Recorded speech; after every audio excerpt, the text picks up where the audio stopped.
नमस्कार। राय साहब की राय कार्यक्रम में एक बार फिर आप सभी मित्रों का हार्दिक स्वागत है। पिछले कुछ दिनों से शेयर बाजार में तेजी लौटनी सी लगी है। इंडेक्स लगातार बढ़ते जा रहे हैं, शेयरों के भाव में भी सुधार देखा जा रहा है और मार्केट पंडितों का कहना है कि बाजार में अब सुधार का रुख कुछ समय तक जारी रहेगा।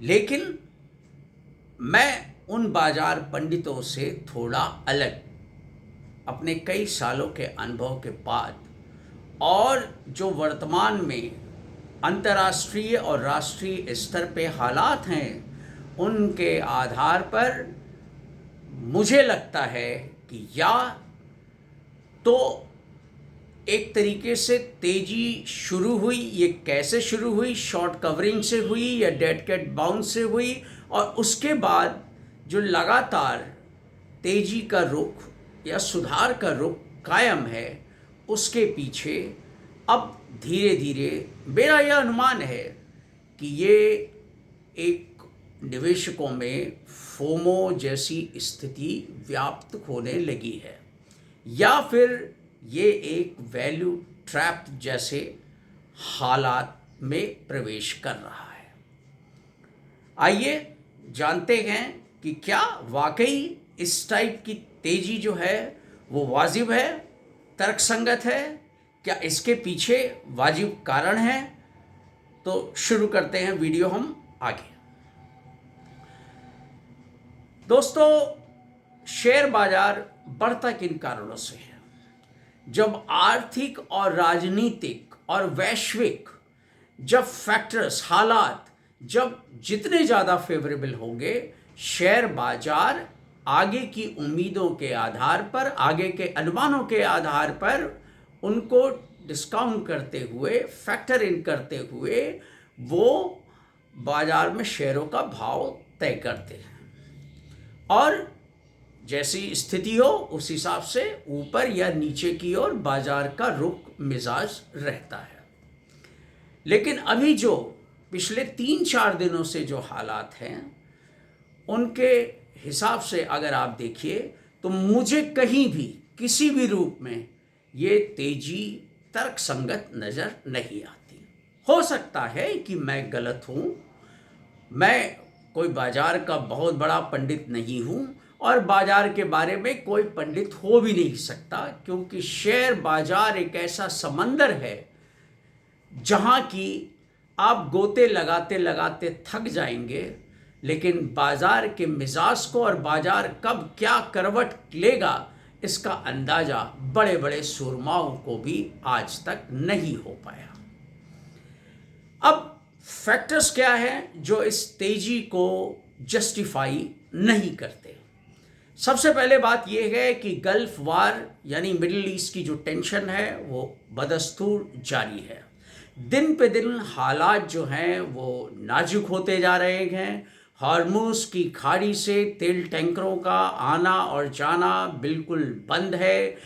दर्जनों टैंकर हॉर्मुज़ स्ट्रेट में फंसे हुए हैं और उनके निकलने के कोई जो है आसार नज़र नहीं आ रहे। युद्ध रुकने की तो बात छोड़िए, युद्ध कितना और व्यापक होता जा रहा है, उसका स्वरूप कितना ज़्यादा जो है वो बढ़ता जा रहा है, ये एक चिंतनीय विषय बनकर रह गया है। अमेरिकी राष्ट्रपति या इजरायली प्रधानमंत्री, इनकी तरफ से कोई सार्थक प्रयास या कोई उनका जो है उनकी नीयत ये नहीं नज़र आती कि मिडिल ईस्ट में कोई शांति हो। अलबत्ता ट्रंप की धमकी के बावजूद हॉर्मुज़ को खोलने के लिए कोई भी नाटो देश सामने नहीं आया। ट्रंप बराबर दूसरे देशों के यहाँ जो है वो प्रत्यक्ष या अप्रत्यक्ष तौर पे जो है वो ये चिरौरी कर रहे हैं कि किसी भी तरीके से हॉर्मुज़ को खोला जाए और ग्लोबल ऑयल प्राइसेस को नीचे लाया जाए। हॉर्मुज़ जो है दुनिया की ग्लोबल ऑयल और गैस सप्लाई का 20% से अधिक हिस्सा पूरा करता है। भारत भी जो है वो 4 जो है जो सबसे ज़्यादा क्रूड और गैस का आयात करने वाले देश हैं उनमें शामिल है। पिछले 10 सालों में वैसे भी लगभग 10 परसेंटेज पॉइंट हमारे क्रूड के आयात में और गैसेस यानी एलपीजी और एलएनजी के आयात में इजाफा हो चुका है। तो यानी वॉल्यूम वाइज हम पिछले 10 सालों में लगभग 10 परसेंटेज पॉइंट्स कमोबेश ज़्यादा या कम थोड़ा बहुत हम कंज्यूम करने लगे हैं। अब हालत ये है कि इन हालातों में अंतर्राष्ट्रीय बाजार में कच्चे तेल की कीमतें जो हैं WTI और ब्रेंट का अगर एवरेज निकाले तो $100 प्रति बैरल से ऊपर है। और जो वर्तमान परिस्थितियां अभी कायम है, युद्ध जारी है, युद्ध का दायरा बढ़ता जा रहा है, तमाम नए देश इसमें कूदते शामिल होते जा रहे हैं, प्रत्यक्ष तौर पे ना सही अप्रत्यक्ष तौर पे। तो इन हालात के अंदर क्रूड में कोई नरमी आने के फिलहाल संकेत नहीं है। भारत का ही ले लीजिए, भारत जो है वो उसका जो इंपोर्ट बिल है यानी जो हम कच्चा तेल हम लेते रहे हैं, हम मिडिल ईस्ट से या अल्टरनेटिव सोर्सेस से अभी हमने जब तेल लेना शुरू किया है, तो इन हालात के अंदर 2026 के शुरुआती महीने में यानी जनवरी में हमारा जो इंपोर्ट कॉस्ट था वो लगभग $60 प्रति बैरल था, जो बढ़ करके आज के दिन दुगना से थोड़ा ज़्यादा पहुंच चुका है। अब इन हालात के अंदर अब आगे और क्या संभावना है, उम्मीद ये व्यक्त की जा रही है, आशंका ये व्यक्त की जा रही है कि ये इंपोर्ट कॉस्ट कम से कम $10-20 प्रति बैरल और बढ़ सकती है, क्योंकि शिपिंग कंपनीज ने फ्रेट रेट्स बढ़ा दिए गए, इंश्योरेंस कंपनियों ने जो है अपने इंश्योरेंस प्रीमियम बढ़ा दिए हैं, इसके अलावा और दूसरे जो खर्चे होते हैं सन्ड्री खर्चे वो अलग से आप जोड़ दीजिए।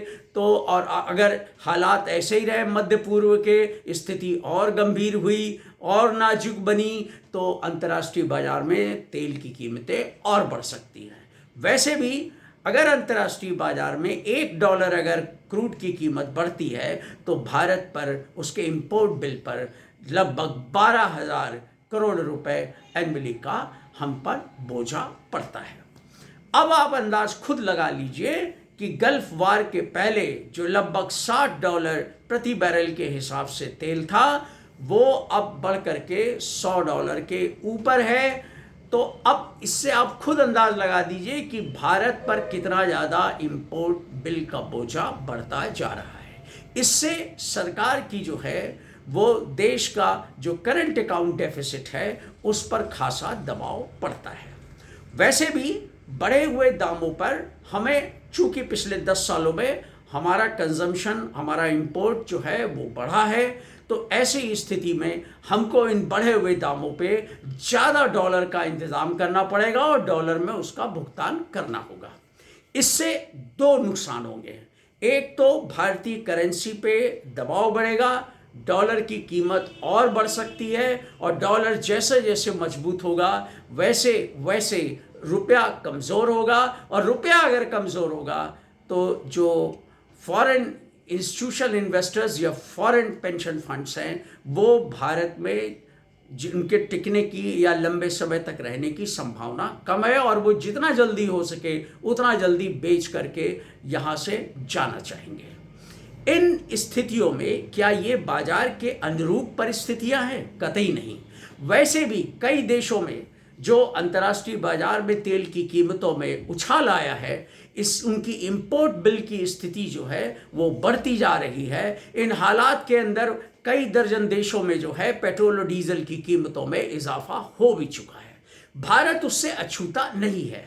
हमारी ज़रूरतें दिन पे दिन बढ़ती जा रही हैं। हम ऑयल हंग्री स्टेट के रूप में तब्दील होते जा रहे हैं। इन हालात के अंदर हमारे यहाँ भी सरकार को अपने करंट अकाउंट डेफिसिट को मेंटेन करने के लिए और दूसरी जो फाइनेंशियल ज़रूरतें हैं उनको पूरा करने के लिए पेट्रोल या डीजल का भाव देर से बेर बढ़ाना ही पड़ेगा। कितना बढ़ाएगी ये दूसरी बात है, लेकिन थोड़ा भी अगर बढ़ा तो इससे महंगाई जो है वो तेज़ी से बढ़ेगी, उसका दायरा बहुत व्यापक होगा। वैसे भी जो है पूरे अंतर्राष्ट्रीय स्तर पे महंगाई धीरे धीरे अपना विकराल मुंह दिखाती जा रही है और अभी भी जो कॉरपोरेट अर्निंग्स हैं उन पे इसका सबसे ज़्यादा प्रभाव पड़ेगा। फ्रेट रेट्स बढ़ जाएंगे, लैंडेड कॉस्ट जो बाज़ार में ग्राहकों तक रिटेलर्स तक आती है वो बढ़ जाएगी और आम ग्राहकों के लिए चीज़ें महंगी हो जाएंगी और मांग इस वजह से प्रोडक्ट्स की कम हो जाएगी।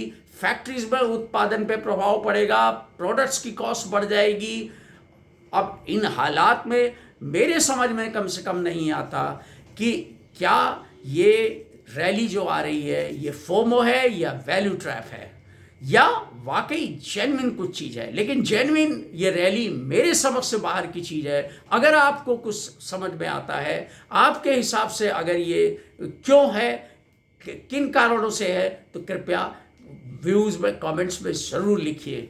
इन हालात में ये जो बाज़ार की रैली है, मैं केवल इतना कहना चाहूँगा, ये इन्वेस्टमेंट डिसीजन आपका होगा क्योंकि कई कंपनीज ने, जैसे पीजी इलेक्ट्रोप्लास्ट हुआ, उसके बाद चंबल फर्टिलाइजर हुआ, गुजरात नर्मदा वैली फर्टिलाइजर हुआ, फैक्ट हुआ, ये सब जितनी भी ये कंपनियां हैं जो गैसेस पे आधारित है, जो पेट्रोल डीजल पे आधारित है, इन्होंने पहले ही संकेत दे दिया है कि पर्याप्त मात्रा में और उचित कीमतों में चीज़ें, कच्चा माल न मिलने के कारण और दूसरे सप्लाई कंस्ट्रेंट्स के कारण या और दूसरी चीज़ें महंगी होने के कारण उनको जो है प्रोडक्शन में जो है वो दिक्कत आगे जा कर के आ सकती है। तो इन हालात में जब कॉर्पोरेट अर्निंग्स नहीं होंगी, बाजार कॉर्पोरेट अर्निंग्स को ही जो है सम्मान देता है, उन्हीं की वजह से मूल्यों को ऊपर तय करता है। तो जब ये होगा ही नहीं तो बाजार किस आधार पे जो है वो शेयरों को इतनी मांग पैदा हो रही है, आखिर ये मांग कौन पैदा कर रहा है? FIIs इतना खरीद नहीं रहे हैं, वो बेच के जाने के मूड में हैं। तो कुल मिला के मेरे कहने का मतलब ये है कि निवेशक फोमो में आने से बचें, सोच समझकर कोई फैसला लें कि ये वैल्यू ट्रैप तो नहीं है, फोमो तो नहीं है, और बहुत ही संयम से इस बाज़ार में फूक कर कदम रखने की ज़रूरत है। पैसा बहुत कीमती है, इसलिए बाकी निर्णय आपका है, आप अपने पैसे के खुद मालिक हैं। इन्वेस्टमेंट संबंधित मेरा ये कोई रिकमेंडेशन नहीं है, ये जो मैं सोचता हूँ मैं स्वयं अपनी सोच को आपके सामने रख रहा हूँ। इस वीडियो में इतना ही। वीडियो अगर अच्छा लगा हो तो प्लीज़ सब्सक्राइब कीजिए, हमारा हौसला बढ़ाइए और लाइक कीजिए और अपने दोस्तों मित्रों को शेयर कीजिए। जय हिंद, थैंक यू।